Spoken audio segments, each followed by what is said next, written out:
Caca Maharani akan menjelaskan teks prosedur. Bagaimana ya kira-kira teks prosedur itu?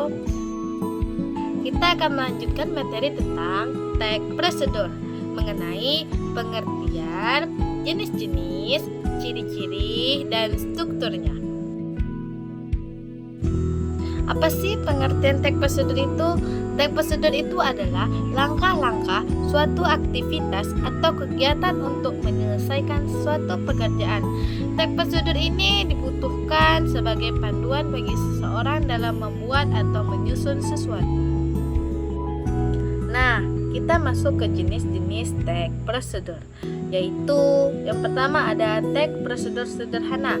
Teks prosedur sederhana ini hanya berisi 2 atau 3 langkah saja. Contohnya prosedur untuk mengoperasikan setrika. Dan yang kedua ada teks prosedur konflik. Teks prosedur konflik ini terdiri atas banyak langkah dan jenjang untuk tiap tahapannya.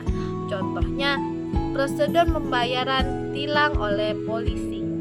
Dan yang terakhir ada teks prosedur protokol. Teks prosedur protokol ini merupakan teks prosedur yang langkahnya bisa dibolak-balik, tapi tujuannya tetap bisa tercapai. Nah, contohnya cara memasak mie instan. Kadang kita kalau masak mie instan ini kan berbeda-beda. Ada yang dituangkan dulu bumbunya ke dalam piring, dan ada juga yang tunggu minyak matang baru dituangkan. Nah, jadi walaupun berbeda-beda, tetap tercapai tujuannya untuk memasak mie instan. Nah, tapi ini hanya untuk prosedur protokol aja ya, nggak boleh untuk teks prosedur konflik atau teks prosedur sederhana. Nah, selanjutnya kita mengenai ciri-ciri teks prosedur. Yang pertama itu ada menggunakan kalimat perintah. Seperti jadikanlah, ikutilah, matikanlah, berlarilah.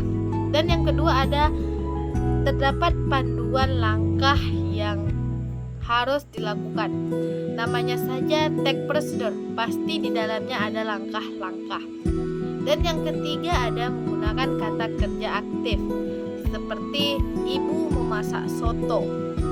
Dan yang keempat ada menggunakan kata penghitung atau konjungsi, seperti dan, lalu, sehingga, kemudian, selanjutnya. Dan yang kelima itu ada terdapat aturan dalam hal bahan atau kegiatan. Jadi di dalam teks prosedur pasti ada yang namanya hal bahannya atau langkah-langkahnya.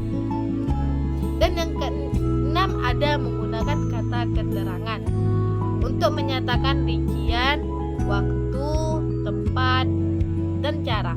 Nah, seperti rebus mie selama kurang lebih 3 menit. Dan contoh selanjutnya ada serahkan formulir permohonan tadi ke loket pendaftaran. Dan yang terakhir ada terdapat isi kegiatan yang dilakukan secara urut. Selanjutnya kita masuk ke pembahasan struktur teks prosedur. Yang pertama ada tujuannya. Pada awal pembuatan teks prosedur ini, penulis memberikan penjelasan terkait tujuan dalam penyusunan teks prosedur. Hal ini juga bisa menginformasikan hasil akhir yang akan dicapai.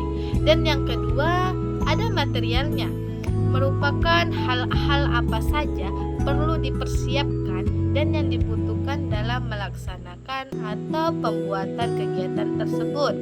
Nah, bagian ini berisi informasi tentang alat atau bahan yang dibutuhkan dalam melaksanakan kegiatan.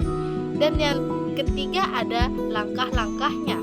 Nah, bagian ini juga menjelaskan tentang proses atau tahapan yang harus dilakukan demi mendapatkan hasil maksimal sesuai dengan tujuan dari teks prosedur. Dan langkah-langkah ini juga dibuat harus secara berurutan, tidak boleh tidak berurutan. Selain itu, susunannya harus logis, sistematis, dan mudah dipahami oleh pembaca. Dan yang keempat, ada penegasan ulang atau kesimpulannya.